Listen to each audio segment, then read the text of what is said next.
Tell me, what advice would you give to newbies? Like, if I make a phone call to somebody and say you should look at Bitcoin, give them some advice. You know, Bitcoin, crypto. Give them some sound advice. You know what you're talking about. Give newbies that have maybe just entered in or thinking of getting into Bitcoin some sound advice. Don't ever buy altcoins if you're new, and if you're a veteran, don't ever hold altcoins. Only gamble and speculate on them.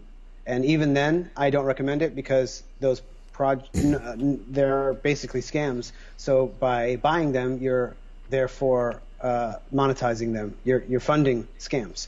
So don't fund scammers. Stay away from altcoins. Bitcoin should be secured. If you buy more than a tiny amount, you know, if you buy more than $50 or $100, if you're buying, you know, at least, you know, whatever's a lot for you, you know, whatever's a good amount of money for you, you know, or even just more than $1,000 worth, definitely store your Bitcoin on some sort of hardware device. And remember that all these devices that we call hardware are just all computers. We got cell phones, you know, laptops, desktops, servers, and then there's also, of course, hardware wallets, which are specialized Bitcoin computers. They're really just little computers.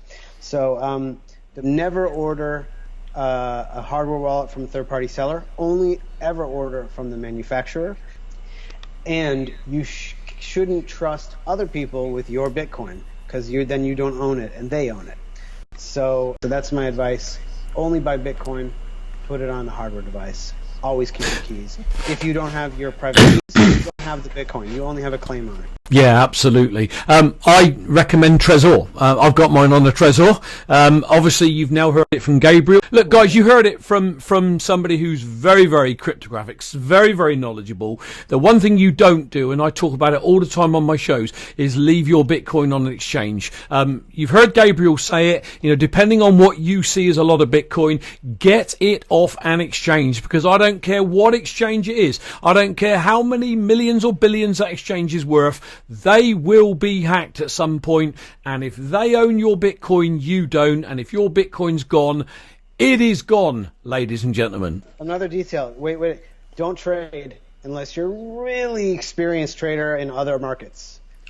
That's fine if you want to even then, only gamble with a small amount of your savings, which you probably already do if you're an experienced trader, but don't try to trade, even though it's really easy and the barriers to entry are low now. Don't try to trade unless you really, really know what you're doing. That's super risky. You'll definitely lose because everybody else knows more than you. So don't trade unless you're very experienced.